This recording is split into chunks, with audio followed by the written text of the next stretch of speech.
하는 얘기가 북쪽에는 서해안 부근에 군사 장비가 밀집되어 있기 때문에 그 많은 군사 장비가 있는데도 불구하고 오히려 북쪽에서 양보한 경향이 있다. 그래서 전체적으로 보면은 비슷비슷하다. 이런 논리로 북한을 대변하는 듯한 형태를 보이고 있습니다. 여러분, 북방 한계선 어떤 곳입니까? 우리가 서해 연평교전에 그것을 지키기 위해서 우리의 귀한 자식들이 생명을 바치고 이렇게 해왔던 곳인데 그것을 완전히 무력화시켜 버렸습니다. 인천공항 밑에 벽적도까지 내려오는 수역이 85km에 속하는 구역이에요. 우리는 서해, 서울, 인천공항 완전히 포위가 되고 말았습니다. 이런 것은 문재인과 김정은이 합의한 사항인데 이 합의한 것은 유엔사가 인정할 수 없는 곳이라고 발표를 했습니다. 여러분, 정말 한심합니다. 정말 무서워요. 우리 수도권 2,500만 국민이 생명이 전혀 담보되지 않는 상태에서 우리의 안보 태세가 완전히 와해되어 버리고 말았습니다. 여러분, 문재인 지난번 미국 갔을 때 유엔에서 한 발언 보셨습니까? 문재인이 하는 발언 하나하나가 북한의 김정은 돼지새끼의 대변인 노릇만 해오고 있었습니다. 여러분, 문재인 머리에는 우리 대한민국 국민들의 생명과 우리 대한민국의 그 어떤 경제 모든 것도 전혀 생각이 없어요. 오직 문재인 머리에는 북한 김정은과 북한 생각밖에 없습니다. 이런 사람이 우리 대한민국의 대통령 맞습니까? 아닙니다. 아니죠. 문재인은 우리나라 대통령이 아닌 이유를 제가 말씀드리겠습니다.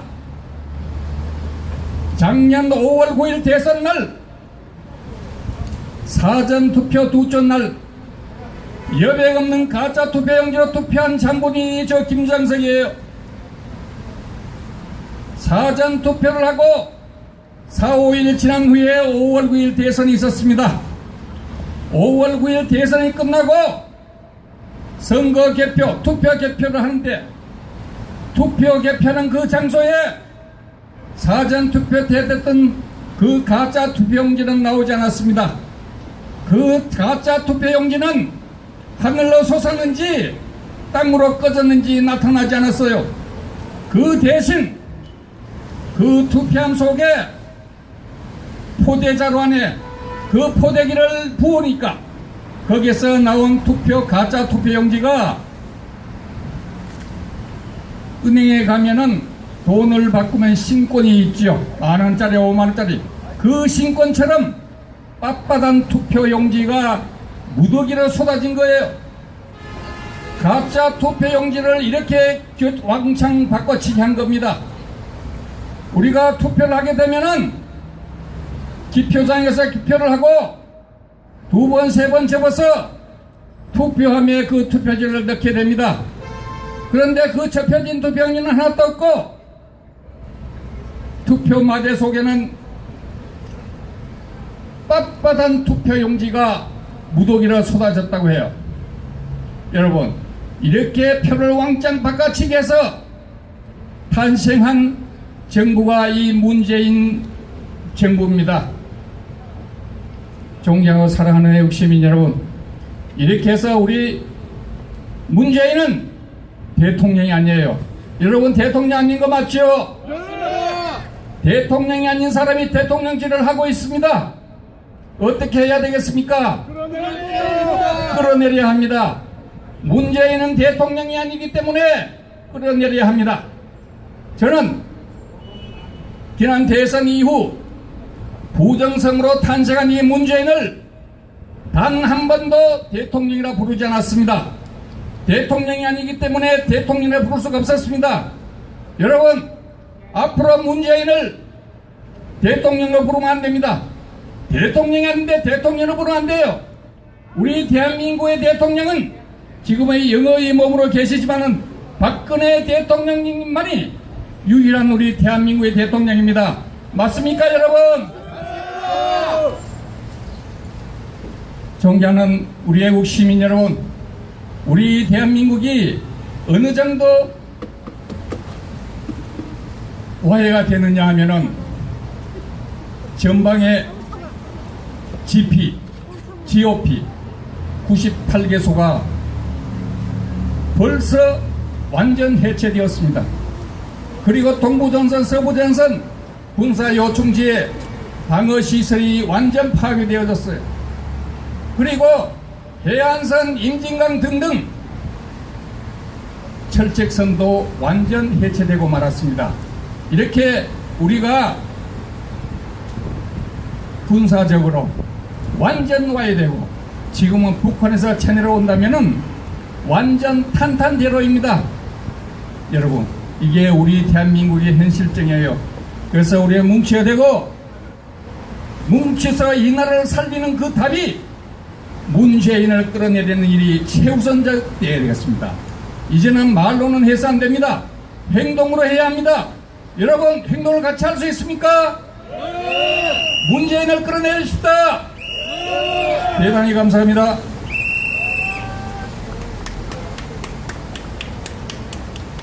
네, 대구 경북의 양심입니다. 진실 말하시는 분입니다. 여러분들, 저는 왜 저보다 많이 배우고 똑똑하고 잘생기고 훌륭한 사람 국회의원들을 왜 굳게 하는지 전혀 몰랐습니다. 그런데 자기 나라 대통령이 온갖 가짜 뉴스로 해가지고 음모 탄핵을 당해가지고 지금 영어의 몸이 돼 있고, 엉터리 투표를 해가지고 국민을 속여서 지금 문재인이가 이 나라 지금 대통령 짓을 하고 있습니다. 그런데도 어느 국회의원 한 마리도 거기에 대해서 말을 하는 놈이 없습니다. 그게 국회의원입니까? 그러니까 국개라 그러는 겁니다. 개새끼라 그러는 겁니다. 어쩔 수가 없습니다. 자, 우리 음악 한 곡 듣고, 우리 수고하신 우리 김장석 회장님께 뜨거운 박수 한번 주십시오. 네, 그리고 음악 한 곡 듣고 또 시작하도록 하겠습니다.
네, 노래 참 좋습니다.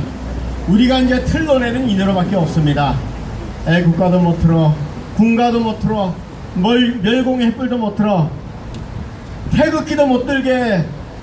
태극기를 들면은 이 정부에서 아예 이상한 사람을 만들어버려요. 그러니까 아무것도 모르는 사람들은 손가락질 하죠. 이 나라가 이렇게 지금 공산화가 되고 있습니다. 그것이 안타까워서 우리 오늘도 이렇게 비가 오는데도, 태풍이 오는데도 오늘 이렇게 나와서 우리가 이렇게 태극기를 흔드는 겁니다. 자, 우리 오늘 또 이 자리에 서울에서 귀하신 분들이 오셨습니다. 지금 여기에는 지금 몇 분 안 계십니다. 그런데 지금 오늘 우리 유튜브 방송이 오늘 네 군데에서 왔습니다.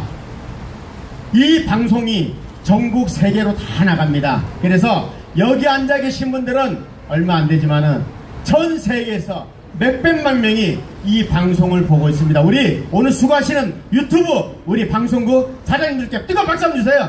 예, 비가 오는데도 서울에서 전국에서 이렇게 오셨습니다.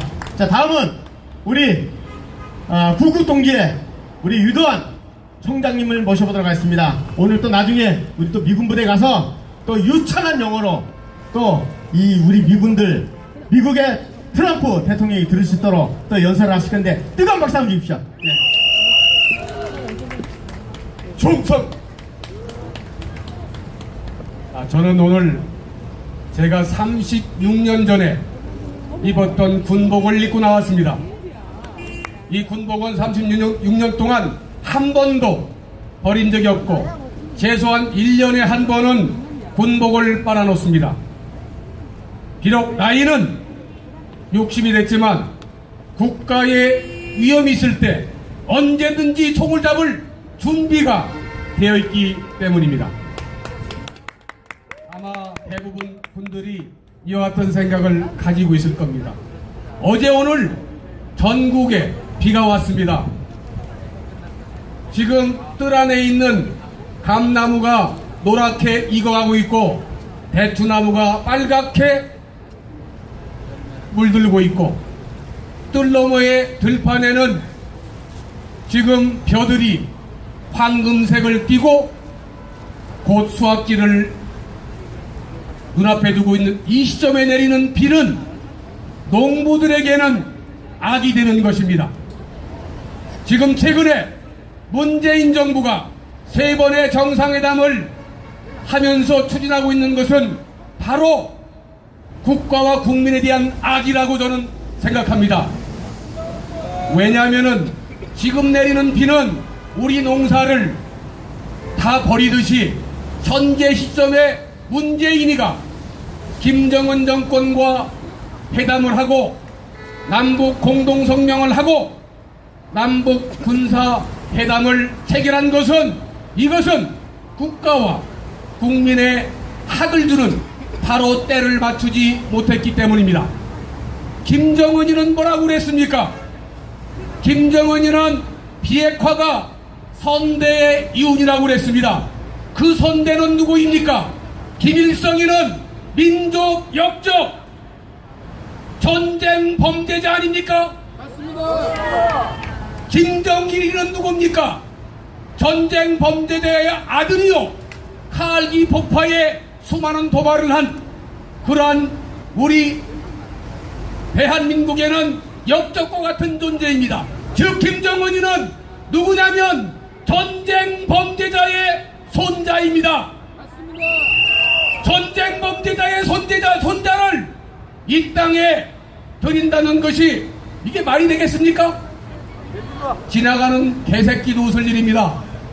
부축간에 있는 소머리도 웃을 일이 바로 전쟁 범죄자를 이 땅에 끌어들이는 행동이라고 생각합니다. 자, 김정은이가 비핵화가 선대의 이윤이라고 그랬습니다. 이 말을 그대로 받아들이면은 김정은이는 선대의 이윤마저 어긴 시대의 패륜 아닙니까? 이 말을 또 한 번 뒤집어 보겠습니다. 김정은이가 한 얘기, 비핵화가 선대의 이윤이라는 얘기는 핵을 폐기하기 위해서 핵을 개발했다는 이런 논리가 성립이 되는데 이런 문제점을 파악하지 못하는 우리 젊은이들이 과연 분별력이 있는지 묻지 않을 수가 없습니다. 지금 이 땅에는 우리끼리 민족끼리를 외치고 있습니다. 그런데 그러면서 친일파를 욕하고 있습니다. 친일파 프레임을 세우고 있습니다. 진정한 친일파 김일성 정권에 대해서는 함구하고 친일은 지나간 과거지만 종북은 현재 진행형 우리 대한민국의 최대의 위협이 바로 김정은이요 바로 북핵 아닙니까? 이런 시점에 때를 맞추지 못하고 남북 공동성명을 하고 김정은이를 끌어들이고 전쟁 범죄자의 손자를 끌어들인다는 것이 이게 말이 됩니까? 그래서 바로 우리는 이러한 세력들이 위장 평화 세력이라고 얘기하는 것입니다. 김정은이 정권을 살려주면 북한 동포의 자유와 인권이 말살됩니다. 김정은이는 공업을 고사포로 쏴 죽이고 이복형도 독살한 폐륜 아닙니까? 맞습니다. 북한 동포의 자유와 인권을 유린하고 북한 동포를 노예로 전락시키는 김정은 정권을 도와주면 한반도의 분단을 고착시키고 북한 동포의 고통을 계속 그대로 되는 반인륜적, 비민주적, 비양심적 행위 아닙니까? 가재는 개편이고 초록은 동색입니까? 이러한 반인륜, 비민주적, 반인권적 정권을 도와주는 것이 이게 민주정부입니까? 그래서 바로 우리는 이런 것을 가짜 민주주의라고 얘기하는 것입니다. 가짜 민주주의를 이 땅에서 몰아내야 됩니다. 가짜 민주주의 몰아내자. 위장 평화 세력 몰아내자. 적폐 청산을 외치면서 적폐 인사를 기용한 게 이게 정상입니까? 제가 오늘 군복을 입은 이유는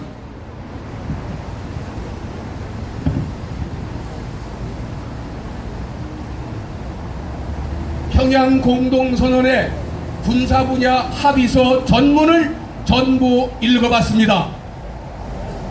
간사한 역적들이 센치어를 놀려서 현란한 말을 하는 것처럼 이 전문에는 정말 좋은 말들로 싹 써 있습니다.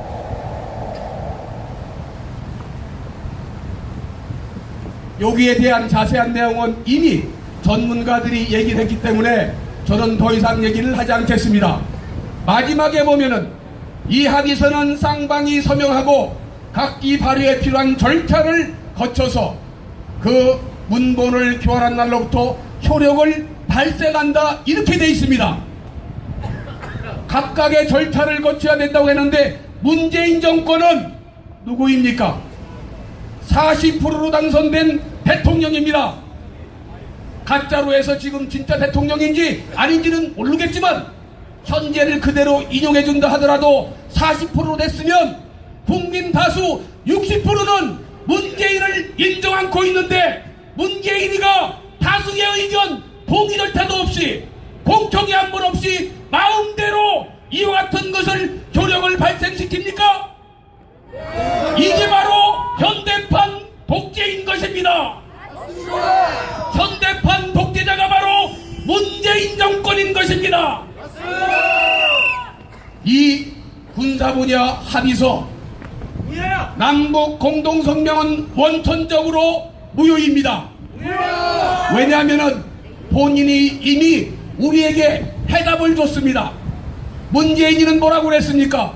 절차 없는 위안부 합의를 비판하면서 이것을 무효라고 했고 결국 무효화시키지 않았습니까? 그러면 이것이 절차 없이 이 합의서를 국민 다수의 의견 동의를 받은 적이 있습니까? 자기 마음대로 이것을 발효시킨 것입니다. 그래서 이것은 원천적으로 무효입니다. 원천 무효. 그리고 또 있습니다. 문재인 뭐라고 그랬습니까?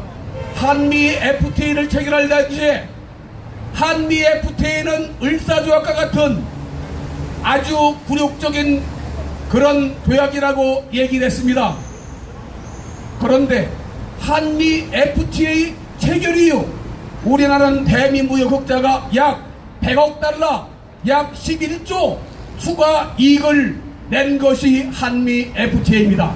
한미 FTA를 이와 같이 성공적으로 할 수 있었던 가장 근본적인 이유는 그 당시에 우리의 협상하는 사람들이 어떤 경우를 공부했냐면 이스라엘 경우를 공부했습니다. 미국이 가장 이스라엘에 호의적이기 때문에 한 번 맺어진 그 조약은 그 이하로 할 수 없기 때문에 우리의 현명한 과거의 공무원들이 이스라엘 사례를 연구를 해서 바로 우리나라에 가장 좋은 그러한 FTA 조약을 체결했는데 문재인은 이것을 을사녹약이라고 했습니다. 그런데 문재인이는 저는 환율 주권을 포기한 것으로 알고 있습니다. 대한민국의 환율 주권을 포기하면 우리의 수출 경쟁력을 떨어집니다. 1원을 수출할 때 1,000원 받던 것을 900원으로 미국이 조정하면 우리는 그만큼 손해를 볼 수밖에 없고 수출 단가는 상승이 될 수밖에 없습니다. 수출 단가가 상승되면 우리 경제는 어떻게 됩니까?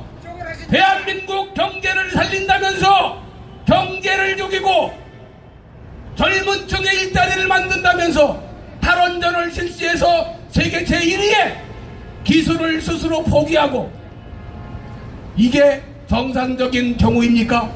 그렇기 때문에 문재인이는 지금 남북보다 회담보다 대한민국 경제를 살리는 것이 우선인데 무엇이 급하다고 번개불에 콩고 먹듯이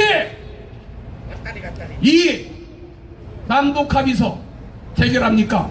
이거 관련해서 하나만 더 말씀드리겠습니다. 돌아가신 분도 중요합니다. 유해 발굴도 중요합니다. 그런데 산자가 중요합니까?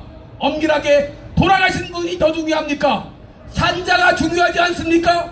6.25 때 우리의 국군 포로들 생존돼 있는 산 우리 육군 국군 포로와 납북된 우리 국민들을 데려오는 것이 우선 아닙니까? 그런데도 산자보다 죽은 자를 위하는 것은 바로 국민들을 호도시키는 것입니다. 사는 자를 당장 데려와야 되는데 이해는 준목하고 유해 발굴이라는 명분하에 지뢰를 제거해서 우리의 방어선을 약화시키는 이러한 거짓말에 이러한 선동에 속으면 안 됩니다. 대구 시민들이요 이제 일어나야 됩니다. 대구 젊은이들 이제 깨어나셔야 됩니다. 비겁하게 계속 숨으실 겁니까? 우리가 군복을 입고 나오듯이 우리 젊은이들 이제는 나와야 됩니다. 대구 젊은이들이요 앰비셔스 야망을 가져야 됩니다. 대구 젊은이들 깨어나십시오. 이제 행동해야 됩니다.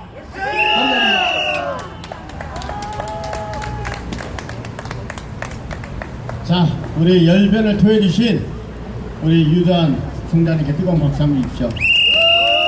맞습니다.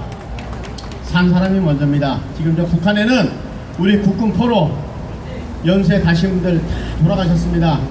그분들 남아 계시고 그분 자손들 계속 지금 인간 이하의 대접을 받고 있습니다. 우리 탈북자들 나와서 얘기 많이 하지 않습니까?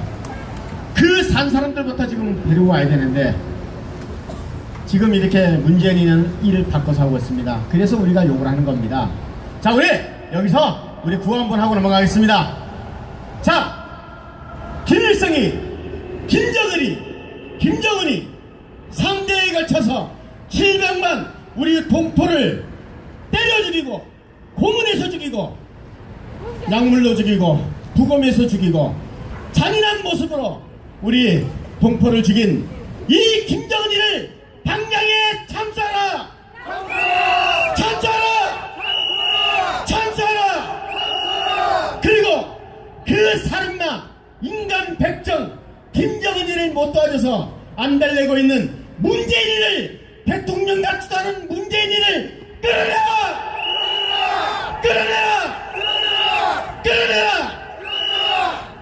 자, 다음은 목사님 오셨습니다. 자, 멀리서 안양에서 오셨다 그럽니다. 우리 애국 목사님이신데 지금이야말로 우리 이 나라의 마지막 우파 우리 기독교인들이 나라를 위해서 기도하는 것도 좋지만은 이렇게 집회있는 날은 태극기로 뭉치려면 나와서 목사님들이 우리 대구에서라도 목사님이 자기 교회 성도 100명 200명 이렇게 데리고 나면 얼마나 좋습니까? 근데 그건 하지도 않고 맨날 기도만 하고 있습니다. 그래서 되겠습니까? 자, 오늘 우리 목사님이 나오시니까 우리 어디서 오셨습니다. 뜨거운 박수 주십시오. 이승철 목사님이십니다. 할렐루야. 감사합니다.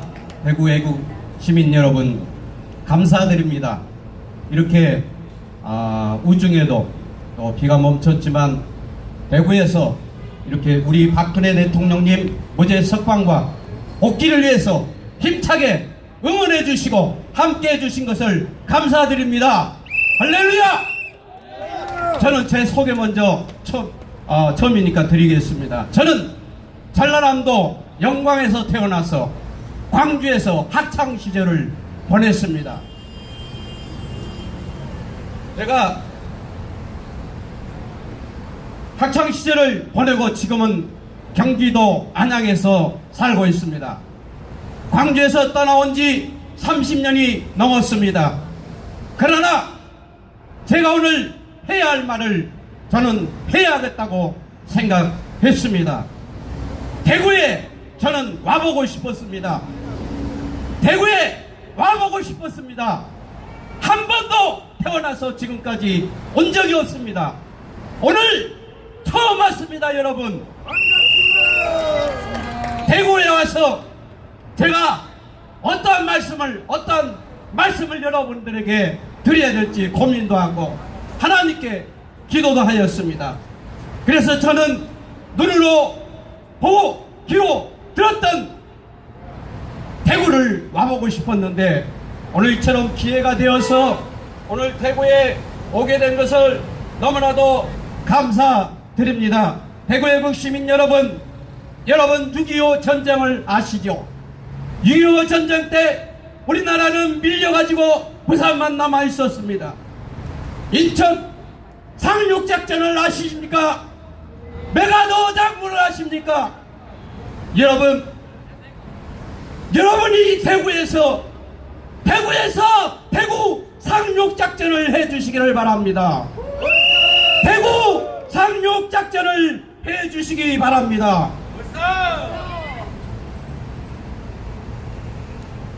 부산에는 그동안 그 부산만 남았을 때 기도하는 애국 시민들이 있었고 또한 기도하는 목회자가 있었습니다. 오늘과 같이 태풍이 상륙하면 뉴스 등 비상이듯이 지금 이 시국은 비상입니다. 보수의 성지라고 하는 대구에서 대구 상륙 작전을 해야 합니다. 여러분 그렇게 하기 위해서는 제가 오늘 몇 가지 준비한 내용을 말씀드리고자 합니다. 시간을 주시겠습니까? 네. 시간을 주시겠습니까? 네. 첫 번째 5.18 유공자 명단을 정부는 공개하십시오. 5.18 유공자를 정부는 공개하십시오. 저는 광주에서 살던 학창시절 5.18 이후로 하루가 멀다시피 체류탄가스를 들이마셨습니다. 어느 날 점심때 어머니하고 같이 식사하던 중 몸에 향기를 느끼고 몸이 으슬으슬 떨리기 시작했습니다. 그래서 저는 그 당시에는 대학병원에 갔습니다. 모 대학병원에 가게 됐는데 그날은 편도선을 수술하게 되었던 가게 된 날이었습니다. 그런데 갑자기 택시를 잡아 타고 가는데 체류탄가스가 터져서 죽는 줄 알았습니다. 저희 어머니는 아버지에게 전화했습니다. 지금 꼼짝달싹 못하고 애는 아프다고 죽어가는데 뭐하냐고 해도 통화가 안 되었습니다. 체류탄가스를 저는 마셨습니다. 그런데 5.18 유공자라고 광주에 살지도 않은 분들이 유공자라니 이게 말이 됩니까? 이게 말이 됩니까? 안 됩니다. 저는 광주에 살았어도 체류탄가스를 받아 마시는 날이 많았어도 유공자가 아닙니다. 유공자의 기준이 뭡니까? 대체 유공자의 기준이 뭡니까? 유공자의 기준을 밝혀주시고 가짜 유공자를 색출하고 가짜 유공자들은 양심껏 나가주시기를 바랍니다. 회개하시기를 바랍니다. 여러분은 유공자들이 아닙니다. 그렇다면 광주에 살고 체류탄가스를 마신 사람이라면 다 유공자가 되겠습니까?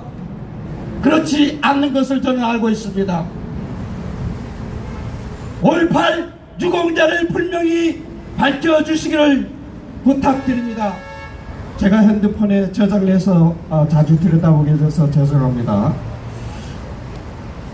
그래서요 정말 강주에 살지도 않는 분이 5.18 유공자라고 하니까 유공자의 기준은 누구고 5.18 책임자는 과연 누구인지, 5.18 책임자는 누구인지 지금도 좌우로 갈려서 책임자가 누구다 하는데 진실은 분명히 밝혀지는 때가 올 것입니다, 여러분!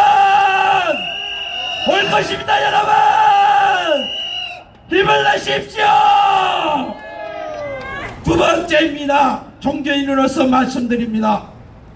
또한 종교인이 아니라도 동성원을 조장하는 동성애 차별금지법을 발의를 철회하시기를 현 정부는 부탁드립니다. 철회하시기를 부탁드립니다.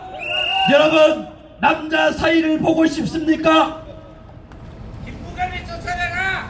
여자 며느리를 보고 싶습니까? 그렇지요. 남자 사이. 그러나 이것이 정상이지만은 바뀌었습니다. 여자 사이를 보게 됐습니다. 남자 며느리를 봅니다.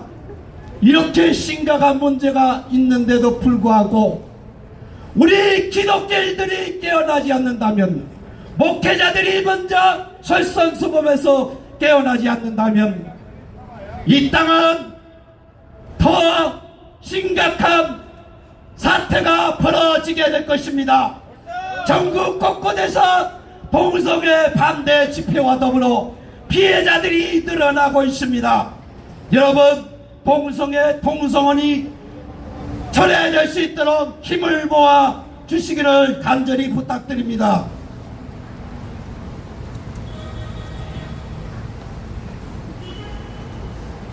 하나님께서는 남자가 부모를 떠나 그의 아내와 합하여 둘이 한 몸이 될지니라고 하셨습니다.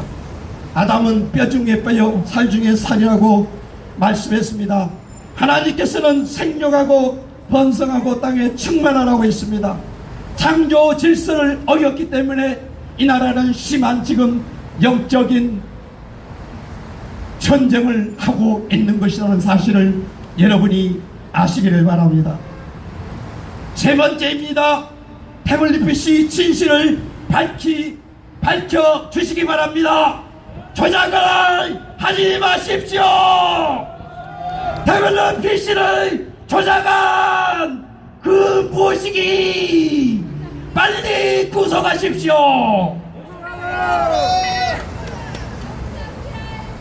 여러분, 박근혜 대통령께서 국정농단을 했습니까? 안 했습니다. 무시하지 마십시오. 국회의원 여러분, 헌법 84조를 무시하지 마십시오.